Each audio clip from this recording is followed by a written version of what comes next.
اعوذ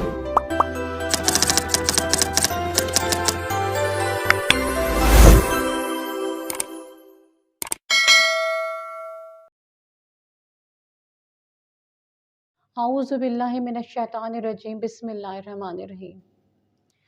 رو رو کے علی کیوں لیتے ہیں زینب کا نام مصلی پر، رو رو کے علی کیوں لیتے ہیں زینب کا نام مصلی پر، کیا یاد علی کو آیا ہے بازار شام مصلی پر۔ خون جاری تھا زخمی سر سے، روتے تھے نمازی صف میں کھڑے، کس طرح حسن نے رو رو کر کی فجر تمام مصلی پر۔ زخمی پہلو جب یاد آیا، زخمی پیشانی بھول گیا، زہرا کی مصیبت پر رویا مظلوم امام مصلی پر۔ یہ پہلی فجر ہے زینب کی، سجدے میں سکون ملتا ہی نہیں، یہ پہلی فجر ہے زینب کی، سجدے میں سکون ملتا ہی نہیں، دل ڈوبتا ہے آتا ہی نہیں ایک پل آرام مصلی پر۔ السلام علیکم میرے حاضرین و ناظرین، آج کا دن مومنین کے لیے مصیبت کا دن ہے۔ آج زینب ام کلثوم یتیم ہو گئی اور کوفے کے بچے یتیم ہو گئے۔ ہمارے ساتھ آج موجود ہیں سیدہ اسماء نقوی ذاکرہ اہل بیت، اور یہ پہلے بھی میرے پروگرام میں آ چکی ہیں یہاں پہ، تو ان سے ملاقات کرتے ہیں اور شہادت امام علی علیہ السلام کے بارے میں گفتگو کرتے ہیں، تو جانتے ہیں۔ السلام علیکم۔ وعلیکم السلام۔ کیسے ہیں فہد؟ الحمدللہ، آپ کیسی ہیں؟ اللہ کا شکر۔ ہم نے پہلے بھی آپ کو مدعو کیا اور اتنی علمی گفتگو آپ نے ناظرین تک پہنچائی۔ ہم چاہتے تھے کہ مولا علی علیہ السلام کی شہادت کے حوالے سے اور ان کی شخصیت کے حوالے سے لوگ جانیں آپ کی علمی گفتگو کے ذریعے۔ تو ہم چاہیں گے آپ سے پہلا سوال یہی کریں گے کہ مولا علی کی شخصیت بیان کریں اور ان کی وجہ شہادت کیا بنی۔ سب سے پہلے تو ہم امام زمانہ کے حضور اور مومنین کے حضور تسلیت پیش کرتے ہیں کہ آج کا دن غم و اندوہ کا دن ہے۔ آج ہدایت کے میناروں کو گرا دیا گیا، اور آج کے دن وہ دن ہے کہ جس دن سیدہ کے گھر میں صف ماتم بچھی، مسجد میں اس کو شہید کیا گیا کہ جو رونق مسجد و محراب ہے، جو کہ امیر المومنین امام المتقین ہے۔ دیکھیں، امام علی علیہ السلام کی شخصیت ایک آفاقی شخصیت ہے، ایک مثالی شخصیت ہے، ایک ایسی شخصیت ہے کہ جو اپنے اندر جاذبہ بھی رکھتی ہے اور دافع بھی رکھتی ہے۔ امام علی علیہ السلام ہر ایک کے لیے ایک مثال ہے۔ وہ علم ہو تو عالم کے لیے ایک مثال ہے، وہ بہادری اور شجاعت میں ایک بہادر کے لیے مثال ہے، وہ تقوی اور کی معراج میں ایک متقی کے لیے مثال ہیں، وہ عبادت کی منزل میں ایک عابد کے لیے مثال ہیں، وہ انسانیت کی اور اخلاقی اقدار کی پاسداری میں تمام انسانیت کے لیے مثال ہیں۔ امام علی علیہ السلام وہ شخصیت ہیں کہ جو اس کے لیے حبیب خدا نے جن کو اپنا بھائی، اپنا وصی، اپنا جانشین مقرر کیا، اور خود اپنی جانب سے مقرر نہیں کیا، اپنی محبت کے تحت مقرر نہیں کیا، بلکہ یہ وہ ہیں کہ جو منصوص من اللہ کی جانب سے جن کو یہ منصب عطا کیا گیا ہے۔ آپ وہ ہیں کہ جنہوں نے سب سے پہلے اسلام کو قبول کیا، سمجھا، اور اسلام کی نصرت کے لیے عہد و پیما کیے، کہ حبیب خدا سے کہا کہ میں ہوں جو آپ کی نصرت کروں گا دعوت ذل شیرہ میں، میں ہوں جو آپ کی حمایت کروں گا، میں ہوں جو آپ کے لیے قیام کروں گا۔ اور پھر خود فرماتے ہیں کہ میں نے تو اپنے بھائی رسول خدا سے اس طرح سے حاصل کیا جس طرح سے پرندہ اپنے بچے کو دانہ دیتا ہے۔ جب پرندہ، آپ دیکھیں نا، پرندہ جب اپنے بچے کو دانہ دیتا ہے تو ایسے دیتا ہے کہ وہ دانہ ماں کے منہ سے اولاد کے دہن میں ایسے منتقل ہوتا ہے کہ یہاں وہاں بھی نہیں گرتا۔ سبحان اللہ۔ پھر خود فرماتے ہیں میں تو اس طرح سے نقش قدم پہ چلا جسے اونٹنی کے پیچھے اونٹنی کا بچہ چلتا ہے، یعنی کہ ماں چلتی جاتی ہے اور اس کے قدموں کے اوپر اگر کوئی نشان ہوتے ہیں، ان نشانوں کے اوپر اونٹنی کا بچہ چلتا ہے۔ مولا کی تشبیہات کو دیکھیے، بے شک اور بے شک حبیب خدا نے جس پہ فخر کیا، حبیب خدا نے جس کو علم کا دروازہ کہا، حبیب خدا نے جس کو اپنا وسیع قرار دیا، جن کو حبیب خدا نے امیر المؤمنین بنایا، حبیب خدا نے جن کو خلیفۃ البلا فصل کہا، حبیب خدا نے جن کو بی بی سیدہ کی زوج میں دیا، حبیب خدا نے جن کو شب ہجرت بستر پہ سلا دیا، حبیب خدا نے جن کو اپنے دوش پہ چڑھا کر سبحان اللہ سبحان اللہ بتوں کو گروا دیا،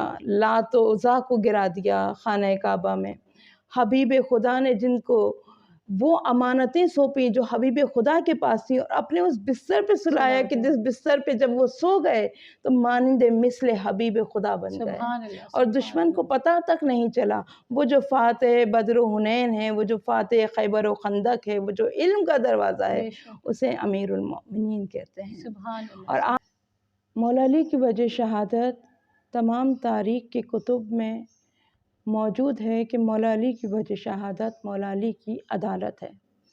مولا علی نے اپنی زندگی میں عدالت کو نافذ کیا۔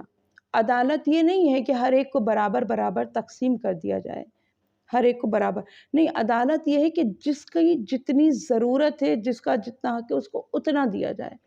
مولا علی فرمایا کرتے تھے کہ میں جب اس حکومت کی منبر پہ تخت پہ آ جاؤں گا تو تمہارے پیٹ کے اندر جو لوٹا ہوا مال ہے، جو حکومت اسلام کا بیت المال کا مال ہے، وہ بھی تمہارے پیٹ کے اندر سے نکال لوں گا۔ یہ جملے ایسے جملے تھے کہ جب علی خلافت کی تخت پہ آئے ہیں، جب علی مولا خلافت کے منصب پر آئے ہیں، تو مولا علی سے ظاہر لوگ اپنے غیر سب کو ایک خواہش ہوتی ہے کہ جب کوئی ہمارا قریبی آئے گا تو مراعات ہمیں مل جائیں گی، ہمارے ارد گرد کے لوگوں کو، حکومت کے لوگوں کو اور حکومت میں موجود لوگوں کے دوستوں کو مراعات ملیں گی۔ لیکن مولا علی کے زمانے میں ایسا بالکل نہیں تھا۔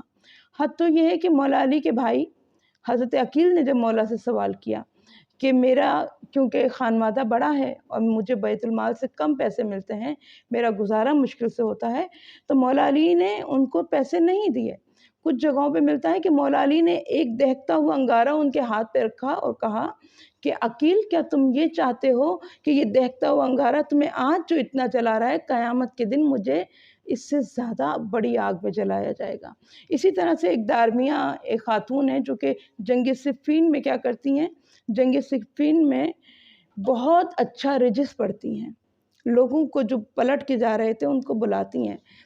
دارمیہ امیر شام کے زمانے میں موجود ہیں، اور امیر شام نے جب دیکھا کہ ایک دفعہ دارمیہ آئیں اور دارمیہ نے شکایت کی بصرہ کے گورنر کے بارے میں، تو امیر شام نے دارمیہ کو بلایا، اور میں مختصر ترین کرتی ہوں کیونکہ ہمارے پاس وقت بہت کم ہے، تو امیر شام نے دارمیہ کو بلایا اور کہا کہ دارمیہ کچھ بتاؤ کہ ہمارے اور حضرت علی کے بارے میں تم کچھ بتاؤ۔ اور دارمیہ کو سے کہا کہ دارمیہ کیا کچھ پیسے لوگی؟ کہا کیوں نہیں لوں گی۔ دارمیہ کو 100 اونٹ دیے۔ تو دارمیہ سے کہا کہ اب تو کوئی فرق بتاؤ۔ دارمیہ نے ایک جملہ کہا، علی جس طرح سے خلافت سے پہلے موجود تھے، علی کی عدالت خلافت کے بعد بھی ایسی تھی۔ اگر میں علی کے پاس جاتی، صفین میں بے شک میں نے رجس پڑھے تھے، لیکن علی مجھے یہ 100 اونٹ نہ دیتے کیونکہ یہ علی کی عدالت کے خلاف ہے۔ سبحان اللہ سبحان اللہ۔ اچھا ہم یہ جاننا چاہیں گے کہ نہج البلاغہ کے حوالے سے کہ یہ جو نہج البلاغہ ہے وہ سید رضی نے خود لکھی ہے یا یہ مولا کے فرامین؟ دیکھیں، نہج البلاغہ ایک مولا کے عظیم خطبات کلمات پر مبنی کتاب ہے، جس کو جو تعریف کیا ہے نا وہ سید رضی ہیں۔ اچھا یہ مولا کے اپنے کلمات ہیں، خطبات ہیں، مکتوبات ہیں، جس کو ترتیب میں لا کر سید رضی نے لکھا ہے۔ سید رضی کی کتاب نہیں ہے یہ یعنی کہ لکھنے والے سید رضی ہیں، لکھنے والے سید رضی بمانے یہ کہ جمع کرنے والے، جمع آوری آپ نے کی ہے، مگر یہ ہے کس کے مکتوبات یا اقوال یا مولا کی جتنے بھی اقوال ہیں، یہ تمام کے تمام جو ہیں مولا علی کی تمام خطبات ہیں جو مولا علی نے بیان فرمائے۔ اور اس کے لیے صرف اس پہ اہل تشیع کا نظریہ نہیں ہے کہ بھی ایک بہت ہی معتبر نام ہے ابن الحدید موزلی، جنہوں نے کہ شرح نہج البلاغہ لکھی اور بہت ہی عمدہ لکھی، اور آپ نے اس میں بیان کیا ہے ابن الحدید جلد نمبر 1 صفحہ نمبر 543 میں آپ خود بیان کرتے ہیں کہ بہت سے لوگ یہ سمجھتے ہیں کہ نہج البلاغہ کا وہ حصہ کہ جو کہ بہت ہی عمدہ حصہ ہے، بعض حوث پرستوں کا یہ گمان ہے کہ یہ حصہ خود مولا نے، شیعوں نے، من گھڑت شیعوں نے اپنی طرف سے گڑھا ہے، لیکن یہ وہ حوث پرست لوگ ہیں کہ جن لوگوں نے اپنے اندھے تعصب اور صرف ایک بغض و عناد کی وجہ سے یہ بات کی۔ حد تو یہ ہے کہ نہج البلاغہ وہ خطبات کا ذخیرہ ہے کہ اگر تمام عرب کے تمام فصحاء کو جمع کیا جائے اور تمام کلمات امام کو، بالخصوص خطبہ نمبر 221 کو، تمام لوگ اس کو اس طرح سے سجدہ کریں، اس کی تلاوت کی جائے، تو بہتر ہے کہ اس کو اس طرح سے سجدہ کیا جائے جس طرح سے قرآن کی آیت کو سجدہ کیا جاتا ہے۔ یعنی کہ دو باتیں کی، ایک تو یہ باتیں کی کہ اس کا عمدہ حصہ جو ہے وہ من گھڑت نہیں ہے، یہ صرف حوث اور حوث پرستوں نے، بغض رکھنے والوں نے، تعصب کی اینک سے جو کہ برداشت نہیں کر سکتے علی کی محبت کو، ان لوگوں نے اپنی جانب سے یہ چیز گڑھی ہے کہ یہ مولا علی کا خود کا بیان نہیں ہے۔ اور دوسری بات یہ کی کہ اتنا بلند ہے یہ کہ تمام عرب کے فصحاء میں، بالخصوص 221 نمبر خطبہ، اگر اس کی تلاوت کی جائے تو وہ اس طرح سے اس کو سجدہ کریں جس طرح سے قرآن کی آیتوں کو سجدہ کرتے ہیں۔ پھر یہ کہتے ہیں کہ تحت کلام خالق و فوق کلام مخلوق، یعنی کہ یہ کلام جو ہے اتنا جامع کلام ہے کہ اللہ کے کلام کے بس نیچے ہے، یعنی اور اللہ کے بعد جس نے سب سے اچھا کلام بیان کیا، تحت کلام خالق، یعنی کہ اللہ کے کلام کے بعد جس نے سب سے اچھا کلام بیان کیا وہ کلام ہے حضرت امیر المومنین کا کلام۔ اتنی فصاحت، اتنی بلاغت، اور اگر کوئی بھی بندوں میں بہترین کلام کر سکتا ہے، بندوں میں سب سے اوپری کلام، فصاحت و بلاغت کی معراج کا کلام، جہاں پہ الفاظ ہاتھ باندھ کے کھڑے ہو جاتے ہیں، فصاحت۔ اور یہ جاننا چاہیں گے کہ مولا علی علیہ السلام کو مسجد میں ہی کیوں شہید کیا گیا؟ کسی شاعر نے کہا تھا، میسر نہیں کسی کو یہ سعادت، کعبہ ولادت بمسجد شہادت۔ یہ دیکھیے کہ مولا علی کی ذات جو ہے، ان کی شخصیت جو ہے وہ کتنی ہمہ گیر ہے۔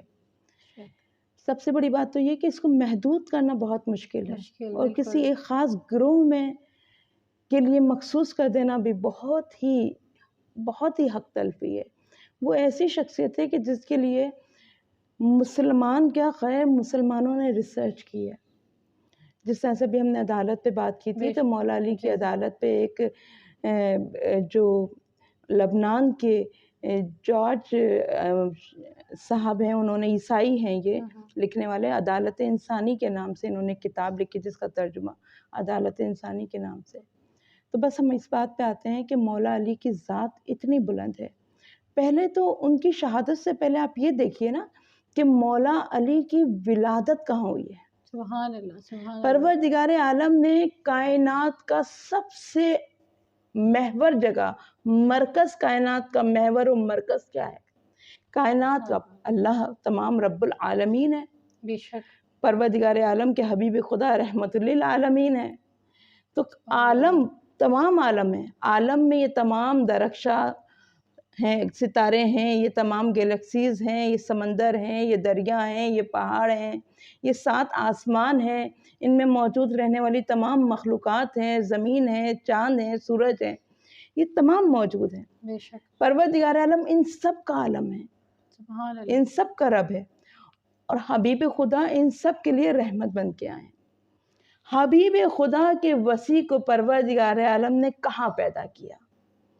حبیب خدا کے وسیع کو پروردگار عالم نے کائنات کا محور و مرکز اگر کسی جگہ کو بنایا ہے تو وہ اس جگہ کو کعبہ کہتا ہے، کعبۃ اللہ، وہ جگہ کہ جہاں ہر ایک کو رخ کر کے نماز پڑھنا ہے، جو کائنات کا مرکز ہے۔ پروردگار عالم نے اتنا خاص انتظام کیا کہ جو کائنات کا مرکز تھا، جو کائنات کا خاص مقام تھا، اس خاص مقام کا نام ہے خانہ کعبہ، اور جو 1,24,000 انبیاء کی نبوتوں کی حفاظت کرنے والا ہے، ان کی شریعت کو نافذ کرنے والا ہے، اسی طرح سے اس شریعت کو پہنچانے والا ہے، یعنی شریعت کا امین ہے جو کہ علی ابن ابی طالب ہے، بے شک بے شک، جس کے لیے پروردگار عالم نے اہتمام کیا کہ خانہ کعبہ میں رسول خدا کے اس بھائی کی ولادت کو پروردگار عالم نے اہتمام کیا۔ یاد ہے نا آپ کو حضرت مریم کے خانہ کعبہ میں موجود تھیں، لیکن جب حضرت عیسیٰ کی ولادت ہوئی ہے تو خانہ کعبہ سے حضرت مریم کو کہا گیا کہ آپ باہر چلی جائیں، پھر کھانا کہاں سے کھائیں؟ وہ مریم کی جن کے لیے کھانا پروردگار عالم بھیجا کرتا تھا جنت سے، اس وقت حبیب خدا، اس وقت پروردگار عالم نے حضرت مریم کے لیے بندوبست کیا کہ وہ خرمے کا ایک درخت ہے جس کو وہ ہلائیں گی تو اس درخت میں سے کچھ خرمے گریں گے، وہ تناول کریں گی۔ لیکن سلام ہے ہمارا فاطمہ بنت اسد پر، مادر گرامی ہے حضرت علی ابن ابی طالب پر، کہ پروردگار عالم ان کو 3 دن کا مہمان کر رہا ہے، ان کے طعام کا، ان کے قیام کا بندوبست کر رہا ہے، اور دروازے سے نہیں کر رہا کہ دروازے سے آئیں گے تو تاریخ کچھ بھی کہہ دیتی، بندوبست پروردگار عالم نے یہ کیا کہ دیوار کو ایسے توڑا ہے کہ کائنات میں آج تک وہ دیوار نشان بن کے رکھی ہوئی ہے کہ یہ علی ابن ابی طالب کا زچہ خانہ ہے، وہ زچہ خانہ کہ جہاں علی پیدا ہوئے۔ اور پھر مولا نے جب اس دنیا میں آ گئے تو خانہ کعبہ میں بت رکھے ہوئے تھے، آنکھ نہیں کھولی، ماں کا دودھ نہیں پیا، کس کا انتظار ہو رہا ہے؟ اس رحمت للعالمین کا کہ جن کو دیکھیں گے تو ان کی زیارت کو کرنے کے بعد ان کی، یعنی کہ آپ کی آنکھیں تب کھلیں گی جب حبیب خدا کو دیکھیں گے، آپ کی زیارت کریں گے، آپ کا پہلا جو غذا ہے وہ آپ کا لعاب دہن ہے، حبیب خدا کا لعاب دہن، جو اتنا خاص ہو، ماشاءاللہ، بے جو شک، اتنا خاص الخاص ہو کہ پروردگار عالم نے اس کے لیے یہ اہتمام کیا، 1,24,000 انبیاء کے لیے یہ اہتمام نہیں کیا۔ یہ بات ذہن میں رکھیں کہ مولا علی کی ولادت اور مولا علی کی شہادت میں راز ہے ایک، بے شک، یہ مولا علی وہ ہیں کہ جس کے لیے پروردگار عالم نے خود نے یہ بیان فرمایا کہ الیوم اکملت لکم دینکم واتممت علیکم نعمتی، یعنی کہ مولا علی کی ولایت وہ ولایت ہے، علی کی ولایت وہ ولایت ہے کہ پروردگار عالم یہ کہہ رہا ہے کہ آج کے دن بس 2 چیزیں، ایک بات بھی نہیں کہہ رہا، 2 باتیں کر رہا ہے، یعنی کہ دین کو کامل کر دیا۔ کامل کیا ہوتا ہے؟ پروردگار عالم نے کمال کے لیے 1,24,000 نبیوں کو بھیجا ہے نا، کہ تاکہ انسان کمال پہ، تو پروردگار عالم یہ کہہ رہا ہے کہ دین کو کامل کر دیا ہم نے آج کے دن، اور پھر نعمتوں کو بھی تمام کر دیا، اب نعمتیں نہیں آنے والی۔ تو پروردگار عالم یہ کائنات تو جاری و ساری ہے، یہ چشمے بھی چار رہی ہیں، یہ پانی بھی بہہ رہا ہے، یہ روشنی بھی آ رہی ہے، یہ مہتاب اور آفتاب کی روشنی، یہ دن اور رات کا بننا اور پلٹنا اور آنا اور جانا، یہ سب کچھ تو جاری و ساری ہے۔ تو پروردگار عالم بتانا یہ چاہتا ہے کہ یہ سب کچھ ہے، مگر اس کا جو واحد ذریعہ ہے وہ ولایت ہے، اس رسالت کی حفاظت ہے جس کے ذریعے سے وہ ہے تو یہ سب کچھ ہے۔ تو بس دین کو کمال بھی دے دیا اور دین کو تمام بھی کیا، ولایت امیر المومنین کے لیے۔ اب جب یہ سب کچھ اتنا اہتمام کیا پروردگار عالم نے، تو نماز کی حالت میں مولا علی کی شہادت ہوتی ہے مسجد میں، 18 رمضان، سحر کا وقت، وہ ساری کیفیت کہ مولا نے کس طرح سے وہ رات گزاری، مولا نے وہ رات بار بار آسمان کو تکتے ہوئے، مولا پوچھتے تھے، 17 رمضان کی افطاری میں مولا نے پوچھا ہے کہ حسن بیٹا آج کون سا روزہ ہے، کتنے دن باقی رہ گئے ہیں، اور پھر مولا نے یتیموں کے ساتھ شفقت کا اور یہ ساری باتیں بھی کی ہیں۔ مولا اپنی بچوں کے گھر کھانے پہ حضرت ام کلثوم کے گھر روزہ افطار کیا ہے، وہ ساری باتیں آپ کو معلوم ہے کہ نمک کو رکھا، دودھ کو پرے کیا، لیکن سوال اپنی جگہ موجود ہے کہ مسجد میں شہادت کی۔ پروردگار عالم جس کا اہتمام کرتا ہے کہ وہ خانہ کعبہ میں دنیا میں آئے، اس کے لیے اللہ نے اہتمام کیا کہ اسی اللہ کے گھر سے اس دنیا سے جائے۔ نماز مومن کی معراج ہے، نماز مومن کی معراج ہے، اور نماز کی معراج خود سجدہ ہے۔ علی ابن ابی طالب امیر المومنین ہیں، مومنین کے امام ہیں، امام المتقین ہیں۔ آپ نے وہ نماز ادا کی کہ جو نماز حق کی نماز تھی، جو نماز عاشقانہ تھی، جو نماز عارفانہ تھی، آپ نے وہ نماز ادا کی، اور اس نماز کی حالت میں پروردگار سجدے کی حالت میں جا کر جو نماز کی معراج تھا۔ اور مولا علی وہ ہیں کہ جن کی نماز میری اور آپ جیسی نماز نہیں، وہ جو کہا جاتا ہے نا نماز مومن کی معراج ہے۔ تو ہم اور آپ اس جملے کو درک کریں اسی وجہ سے کہ شریعت نافذ کرنے والے ہمیں بتاتے ہیں کہ محسوس کرو حساسیت کو۔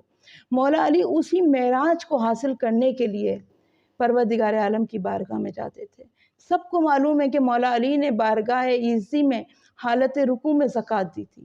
وہ حالت رکوع میں زکوٰۃ ایسے نہیں دی تھی کہ سائل کہہ رہا تھا کہ مجھے زکوٰۃ دو تو وہ مجھے میری مدد کرو، لیکن مولا علی نے کر دی نہیں۔ جب اس نے یہ بارگاہ میں عزی میں سوال کیا، پروردگار تیرے گھر سے خالی جا رہا ہوں، جب تیرے گھر سے خالی جا رہا ہوں، تو وہ علی جو کہ پروردگار عالم معراج پہ ہوتا ہے، اپنے رب سے ملاقات پہ ہوتا ہے، جس کا نماز کے وقت چہرہ زرد ہو جاتا ہے، جسم کانپنے لگتا ہے، اس علی نے اس نماز کی حالت میں اپنے ہاتھ کو بڑھا دیا، اور سائل نے وہ انگوٹھی لے لی کہ جس کے لیے پروردگار نے قرآن میں ان کے قصیدہ بھی بیان کر دیا کہ وہ سائل کون سائل تھا، وہ انگوٹھی کون سی انگوٹھی تھی، یہ ایک طویل بحث ہے۔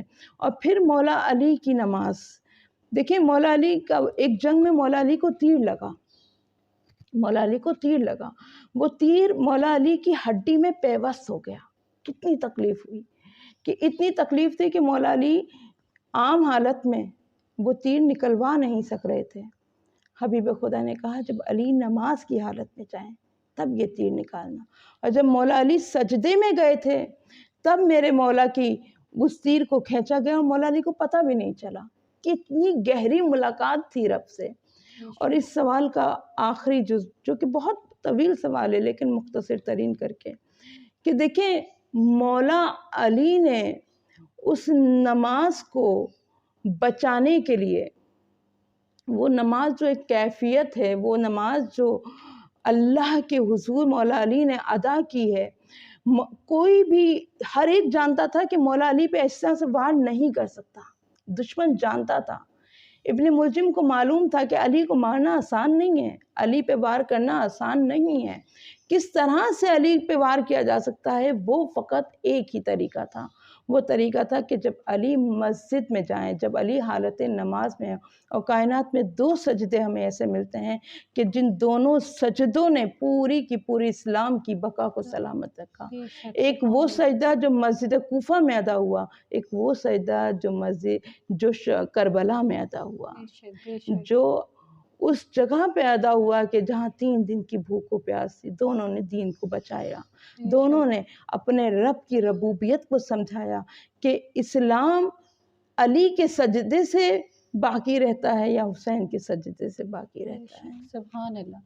ابن ملجم عبد الرحمن ابن ملجم پہ ہم لعنت بھیجتے ہیں۔ یہ بتائیں کہ ابن ملجم اپنے مقصد میں کامیاب ہوا؟ جب میرے مولا نے ضربت کے بعد، جب کسی کو ضرب لگتی ہے، جب کسی کو تکلیف ہوتی ہے تو وہ آہ کرتا ہے، اس کو درد ہوتا ہے، وہ تکلیف میں ہوتا ہے، لیکن میرے مولا نے ایک جملہ کہا فزت برب الکعبہ۔ یہ علی کی کامیابی اور ابن ملجم کی ناکامی ہے۔ میرے مولا نے خیبر فتح کیا، نہیں کہا فزت برب الکعبہ۔ خندق کا معرکہ سر کیا، نہیں کہا فزت برب الکعبہ۔ مولا نے جب شب ہجرت بستر پہ سوئے تب بھی نہیں کہا فزت برب الکعبہ۔ جب پروردگار عالم نے آپ کو لسان اللہ، وجہ اللہ، عین اللہ، جنب اللہ کا، ید اللہ کا، تب بھی نہیں کہا کہ فزت برب الکعبہ۔ مولا علی کو ہاتھوں میں بلند کر کے رسول ختمی مرتبت نے فرمایا من کنت مولا فہذا علی مولا، بس جس کا میں مولا۔ اب مولا کیا بتا رہے ہیں؟ میں عالمین کا مولا ہوں، کائنات میں چرند پرند فرشتوں جنوں انسانوں تمام کی تمام حیات کا مولا ہوں، تمام جانداروں بے جانوں کا مولا ہوں، ہر ایک ذرے کا مولا ہوں، خورشید و مہتاب کا مولا ہوں، ان تمام کے تمام ستاروں سیاروں کا مولا ہوں۔ تو سوچئے جب وہ مولا ہے تو پھر مولا خود کہہ رہا ہے کہ میں جس کا کا مولا ہوں، اس کا علی مولا ہے۔ بے تو شک، وہ علی مولا اس مقام پر بھی جب کہا جا رہا تھا بقن بقن یا علی بن ابی طالب، تب بھی میرے مولا نے کہا فزت برب الکعبہ۔ لیکن جب ضربت لگی اور وہ وقت جو تکلیف کا وقت بے ہو، شک، اس وقت میرا مولا کہہ رہا ہے فزت برب الکعبہ۔ تو آپ مجھے بتائیے کہ وہ کٹا ہوا سر جو نوک نیزہ پہ کلام خدا پڑھ رہا تھا، وہ کامیاب ہوا تھا یا یزید کامیاب ہوا تھا؟ یقینی طور پہ حسین کامیاب ہے، حسین بے کا شک، ذکر ہے۔ اسی طرح سے علی کامیاب ہوئے، علی خود اپنی کامیابی کا اظہار کر رہے ہیں، اور وہ معصوم ہیں، جو بھی کہتے ہیں حق اور سچ کہتے ہیں۔ کیونکہ دیکھیں دنیا میں تمام تر نعمتیں حاصل کرنے علی کی کامیابی نہیں ہے، لیکن مسجد میں حالت سجدہ میں پروردگار عالم کے دین کی سلامتی کے لیے اپنے خون سے، وہ جس کے لیے حضرت باقر علیہ السلام فرماتے ہیں، امام باقر علیہ السلام، کہ آپ پر سلام ہو یا سار اللہ و ابن سہر، اللہ کے خون آپ پر سلام، اور اس پر جس کے بیٹے ہیں، یعنی کہ اللہ کے خون کو دو لوگوں سے تشبیہ دی، امام حسین علیہ السلام اور آپ کے بابا حضرت علی علیہ السلام۔ جب وہ خون مسجد میں بہا ہے، یعنی یہ ضربت لگی تو فقط مولا علی کی شہادت نہیں ہوئی ہے، یہ فقط مولا علی پر ضربت نہیں لگی، یہ قرآن کی آیتوں پہ ضربت ہے، یہ بے شک یہ قرآن کی آیتوں پہ ضربت ہے، یہ قرآن کے زیر و زبر و پیش پہ ضربت ہے، یہ قرآن کے حروف و الفاظ پہ ضربت ہے، یہ امامت اور رسالت پہ ضربت ہے، یہ اللہ کے خون پہ ضربت ہے۔ تو اس موقع پر میرا مولا کہہ رہا ہے فزت برب الکعبہ۔ علی کو جس کی آرزو تھی وہ گھڑی بس آج ہے، وہ مقام آج ہے۔ اور پھر میرے مولا نے اپنی وصیتوں میں، جب ابن ملجم کانپ رہا تھا، جب لوگوں نے دیکھا نا مولا کتنے چاہنے والے تھے، مولا کو شربت پیش کیا گیا، دودھ پیش کیا گیا، کیونکہ طبیب نے تو اسی وقت مولا کی، اور مولا نے اس حالت میں بھی، پہلے اپنی بات کو ربط دوں کہ مولا نے اس حالت میں، کون کامیابی کیا ہے، مولا نے اس حالت میں کہ جب ضربت لگی ہے تو مولا نے ضربت لگنے کے بعد تحمل نہیں کیا، مولا حسن علیہ السلام سے، مولا حسین اور مولا حسن دونوں موجود تھے، مولا حسن سے کہا ہے کہ حسن نماز کو پورا کرو، یعنی کہ بتا یہ رہے کہ تمہاری ضربت سے بھی تکمیل نماز کو حرج نہیں آئے گا، نماز کو قائم ہی رکھنے کے لیے یہ تمام کی تمام شریعت ہے، لہٰذا نماز ادا ہوئی ہے۔ نماز ادا کرنے کے بعد جب شربت پیش ہوا ہے تو مولا نے دیکھا کہ قاتل کو پکڑ لیا گیا تھا، وہ کانپ رہا ہے، تو کامیاب کون ہوا؟ علی یہ کہہ رہے ہیں کہ یہ شربت اس قاتل کو پلا دو، یہ وہی ہے جو صفین کے میدان میں موجود تھا، اور مولا علی نے کہا تھا ابن ملجم تو میرے خون سے اپنے ہاتھوں کو رنگے گا، اور کہتا تھا مولا میں کیوں رنگوں گا، لیکن دنیا کی لالچ وقت کے امام کے خلاف تلوار اٹھانے کے لیے کھڑی ہو جاتی ہے، دنیا فقط حجت خدا کے لیے تلوار اٹھانے پہ ہمیں مجبور کر دیتی ہے۔ خدا سے دعا کرنی چاہیے کہ خدا ہمیں دنیا پرستی سے دور رکھے، جس سے علی مولا نے طلاق دی۔ لعنت بھیجتے ہیں ایک دفعہ پھر ابن ملجم پہ، اللہم لعن قتلۃ الامیر المومنین۔ ایک سوال اور بنتا ہے آپ سے کہ مولا علی کی وصیت کے بارے میں بیان فرمائیں جو انہوں نے کی کوفے کے لیے، اپنے بچوں کے لیے۔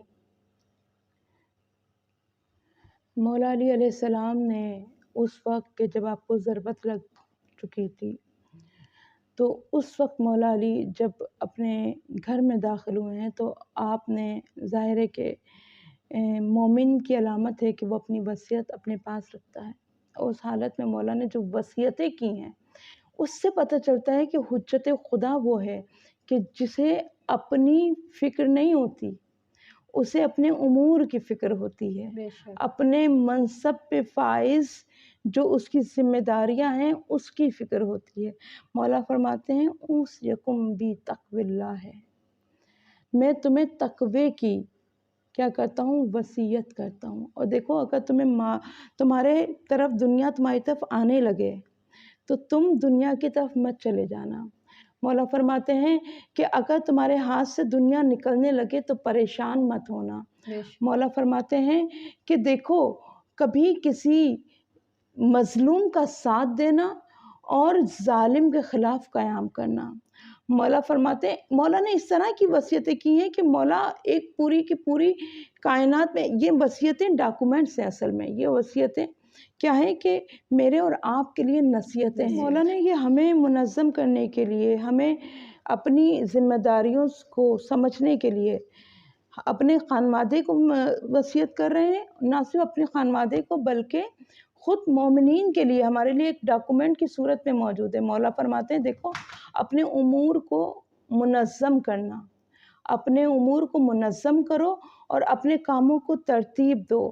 پھر مولا فرماتے ہیں کسی بھی صورت میں پڑوسیوں سے اپنے پڑوسیوں کی طرف سے غافل مت ہو جانا، کیونکہ میں نے بہت سنا ہے حبیب خدا سے کہ آپ یہ فرماتے تھے کہ پڑوسیوں کے حقوق کو اس طرح سے بیان فرماتے تھے کہ ہمیں یہ گمان ہونے لگتا تھا کہ کہیں ان کا ورثے میں تو حصہ نہیں ہوگا۔ اور دوسری بات یہ کہ آپس کے جھگڑوں کو ختم کرنا، آپس کے جھگڑوں کو ختم کرنے کے لیے مولا نے بہت زیادہ زور دیا کہ آپس کے جھگڑوں کو ختم کرو، آپس کے درمیان سے نفاق و کینے کو ختم کرو، آپس کے درمیان محبت سے رہو۔ پھر فرماتے ہیں اللہ اللہ، 6 بار مولا نے اللہ اللہ کا ذکر کیا اور کہا کہ دیکھو یتیموں کی طرف سے غافل مت ہونا، ایسا نہ ہو کہ یتیم بھوکا ہو اور تم پیٹ بھر کے کھا لو، کیونکہ یتیم کا دل بہت نازک ہوتا ہے۔ پھر مولا نے اسی طرح سے کہا اللہ اللہ فی القرآن، اور قرآن کے ساتھ رہنا، نماز کے ساتھ رہنا، کیونکہ اگر تم نے قرآن کو چھوڑ دیا تو ایسا نہ ہو کہ لوگ تم پر غیر اس قرآن کو لے کر حاصل کر اس کو پڑھ کر تم پر سبقت حاصل کر لیں۔ نماز کو نہ چھوڑنا کہ تم گمراہ ہو جاؤ، اور اس خانہ خدا کو نہیں چھوڑنا کہ اگر اس کو چھوڑ دو گے تو تمہارے پاس کچھ بھی باقی نہیں رہے گا۔ اس طرح سے مولا نے مختلف وصیتیں کی ہیں۔ ایک ترتیب ہے، اگر کیا ہی اچھا ہو کہ ہم مولا کی وصیتوں کو مولا کے ہی انداز میں پڑھیں، اگر وقت کے دامن میں گنجائش ہو تو یقینی طور پہ ہم مولا کے الفاظ کو اگر ہم پڑھیں تو ہمیں اندازہ ہو کہ مولا نے کس طرح سے وصیتیں کی ہیں اور کس طرح سے کہا کہ اپنے اموال کے ذریعے سے، مال کے ذریعے سے راہ خدا میں جہاد کرو، کس طرح سے کہا کہ لوگوں کے ساتھ اچھا برتاؤ کرو۔ میں اور آپ آپس میں کتنے ایک دوسرے کو لوگ آج کل لڑوا رہے ہوتے ہیں، لیکن مولا بتا رہے ہیں کہ دیکھو اگر تم نزاع میں پڑ جاؤ گے نا تو سب سے قبیح عمل ہے، سب سے خوبصورت عمل یہ ہے کہ ایک دوسرے کے درمیان صلح کرواؤ، ایک دوسرے کے درمیان دوستی کرواؤ۔ دوستی سے کیا آتی ہے؟ خیر و برکت ہوتی ہے۔ مولا یہ تک فرماتے ہیں کہ یتیم کے سامنے اپنے بچے کو پیار بھی نہ کرو، یتیم کا دل بڑا نازک ہوتا ہے، اس کا دل اتنا نازک ہو جاتا ہے کہ اس کو حسرت ہوتی ہے۔ اگر تمہارے گھر میں کچھ اچھا پکا ہو نا تو کوشش کرو کہ اگر پھل آیا ہے تو اس کے چھلکوں کو بھی اس طرح سے پھینکو کہ کوئی ایسا نہ دیکھ لے۔ یہ مولا نے دستور دیے ہمیں کہ جس کے گھر میں پھل نہ آتا ہو۔ مولا رستوں کے دستور بتا رہے ہیں کہ اگر تم کہیں رستے سے گزر رہے ہو تو دیکھو مولا نے ایک بہت بڑا جملہ کہا، دیکھو اگر میرا قاتل پکڑا جائے تو اس کو ایک ہی ضرب لگانا، اور اگر وہ مر جائے تو اس کو مسلم نہ کرنا۔ یعنی مولا یہ فرماتے ہیں کہ دیکھو اگر میرے قاتل کو تم مار بھی دو، اس کے بعد اس کے ہاتھ، ناک، کان اس طرح سے مت کاٹنا۔ کیوں؟ کیونکہ مولا فرماتے ہیں بہت بڑا جملہ ہے کہ کاٹنے والے کتے کے ساتھ بھی، کاٹنے والے جانور کے ساتھ بھی یہ سلوک نہ کرو۔ کتنی انسانیت کا درس دے رہا ہے، یہ کون دے سکتا ہے؟ مولا فرماتے ہیں دیکھو ایسا نہ ہو کہ میری قتل کے بعد، میری شہادت کے بعد کہو کہ امیر المومنین قتل ہو گئے، امیر المومنین قتل ہو گئے، اور مسلمانوں میں خون ریزی کر دو، جیسے کہ تیسرے خلیفہ کے زمانے میں ہوا تھا۔ مسلمانوں کے درمیان لڑ رہے تھے، آپس میں ایک دوسرے کو قتل کر رہے تھے، دست و گریبان ہو رہے تھے، اور اسی لیے جب مولا کو حکومت دی گئی، خلافت دی گئی، مولا کے پاس خود آئے گئے اور مولا سے کہا گیا کہ خلافت لے لو، تو اس خون ریزی سے بچنے کے لیے مولا نے اس خلافت کو قبول کیا تھا۔ تو جب بہرحال قصہ مختصر یہ کہ مولا فرماتے ہیں کہ دیکھو خون ریزی میں مت پڑنا، تو اسلام کو ایک دائرہ اور منشور دے رہا ہے۔ کون ہے جو یہ بتاتا ہے کہ راستوں سے گزرو تو زمین پہ بھی تھم تھم کے چلنا؟ دیکھو زمین پہ تکبر کے کوئی قدم نہ رکھنا کہ یہ زمین ہی میں ہی تمہیں پلٹائے جاؤ گے، یہی زمین تمہیں لے گی اور یہ زمین تمہیں کچھ لے گی۔ اور دیکھو راہ چلتے ہوئے پودوں کو کچلتے ہوئے مت جانا، چلتے ہوئے اگر تمہیں جانور ملیں بھونکیں تم پر تو تم ان کو مارنا شروع مت ہو جانا۔ کون ہے جو یہ منشور دے رہا ہے؟ یہ انسانیت کا، یہ شعور کا منشور دینے والی ذات فقط علی ابن ابی طالب کی ہے۔ بے شک بے شک، سبحان اللہ۔ کچھ اور یہ جاننا چاہیں کہ جب وقت شہادت قریب تھی مولا امام علی علیہ السلام کی، تو انہوں نے جب اپنے بچوں کو اپنے پاس بلایا تو اپنے ہر بچے سے کیا گفتگو کی، کیا اللہ وصیت کی، اکبر۔ وہ ہم جاننا چاہیں گے۔ دیکھیں، میں اور آپ اس مولا کے چاہنے والے ہیں کہ ہم آج 1400 سال گزر جانے کے بعد بھی اس کیفیت کو جب ہمارے دل پہ جیسے ہی رمضان المبارک کا چاند نظر آتا ہے نا، بے ہمارے شک، دل میں مولا علی کی شہادت ساتھ ساتھ آتی ہے، بے رحمتوں شک، اور خیر کے ذریعے کے ساتھ ساتھ مولا علی کی شہادت آتی ہے۔ سوچئے کہ مولا علی کے بچوں پہ کیا گزری ہوگی، جو کوفے کے یتیموں کا باپ ہو، جو کوفے کے یتیم جس کے لیے یہ سوچتے ہوں کہ جب بس مولا ہے تو ہمارے کو کسی چیز کا غم نہیں ہے، تو اس کے اپنے بچے کیا سوچتے ہوں گے۔ آپ جانتی ہیں نا کہ جب مولا کی شہادت ہوئی اور طبیب نے کہا کہ مولا کے لیے دودھ کا بندوبست کر دیں تو شاید افاقہ ہو جائے، بچنے کا کوئی امکان نہیں ہے، تو مولا کے ایک صحابی ہیں، مولا سے اتنی محبت کرتے ہیں کہ چہرے کا رنگ، مولا سے کہتے ہیں مولا کو ایک بار نہیں دیکھا نا میں نے تو میں جا نہیں سکوں گا، تو بیان فرماتے ہیں کہ مولا کے چہرے ماتھے پہ جو پٹی بندھی ہوئی تھی اتنی زرد تھی کہ مولا کے چہرے کا اور پٹی کا رنگ سمجھ میں نہیں آتا تھا کہ کون سا رنگ کس پہ ہے، اتنا تکلیف۔ تو اس تکلیف میں جب بچوں کو، یتیموں کو پتہ چلا کہ مولا کے لیے ایک کوزہ دودھ سے شاید مولا کچھ دیر مولا کی سانسیں اور بحال رہیں، تو کوفے میں علی مولا کے گھر سے لے کر تا حد نگاہ یتیم بچوں کے سروں کو پہ اگر تھے تو وہ کوزے تھے دودھ کے۔ بے شک، سوچئے ذرا جب یتیموں کا یہ حال ہوگا تو خود حسنین مبارک کا کیا حال ہوگا، خود بی بی زینب اور بی بی ام کلثوم کی کیا کیفیت ہوگی، حضرت عباس کی کیا کیفیت ہوگی، مولا علی کے بچوں کی کیا کیفیت ہوگی۔ آپ جانتی ہیں کہ جب مولا علی کو لے کر کلیم میں لایا گیا، چٹائی میں مولا علی اپنے گھر کے قریب آ رہے تھے، تو ایک بار جب گھر کے دروازے کے پاس آئے تو مولا نے کہا کہ حسن ہم کہاں پہنچ گئے، کہا بابا ہم گھر کے قریب ہیں، کہا بیٹا مجھے یہاں سے اپنے گھر پیدل جانا ہے۔ وہ علی جو ابھی چل نہیں سکتے تھے، اتنا گہرا زخم تھا، وہ تلوار بجھائی گئی تھی، بڑے سخت مصائب کے جملے ہیں، ایسے زہر میں کہ اگر پورے کوفے کو لگتی تو پورا کوفے پہ موت کا سما ہوتا، تو وہ اس تلوار کا زہر بھی تھا، تلوار کی شدت بھی تھی اور اس ضرب کی شدت بھی تھی، اس کے اوپر جس کی ایک ضربہ ثقلین کی عبادتوں سے افضل ہے۔ بے شک، تو جب مولا نے کہا، کیوں کہا؟ کہا اس لیے کہ زینب و ام کلثوم برداشت نہیں کر پائیں گے، وہ یہ نہ سمجھیں کہ ان کا بابا اس دنیا سے چلا گیا۔ اور جب بی بی زینب و ام کلثوم نے بابا کی یہ حالت دیکھی، ایک وقت یہ تھا کہ جب مولا حسنین روتے ہوئے بابا کو لے کر آ رہے تھے، مولا تسلی دے رہے تھے، یہ بھی ایک عجیب نکتہ ہے، نہیں حسن رونا نہیں ہے، نہیں حسن رونا نہیں ہے، عباس بیٹا رونا نہیں ہے، لیکن اب جب خود اپنے گھر کے دروازے پہ پہنچے تو مولا رونا شروع ہو گئے۔ کیا منظر یاد آیا ہوگا، وہ کوفے کی شاید گلیاں یاد آئی ہوں، وہ زینب بی بی کی بے بسی یاد آئی ہو، بے اور شک، مولا نے کہا کہ نہیں حسن مجھے اپنی بچی کے پاس ایسے جانا ہے کہ وہ یہ نہ محسوس کرے کہ اس کا بابا اس دنیا سے چلا گیا۔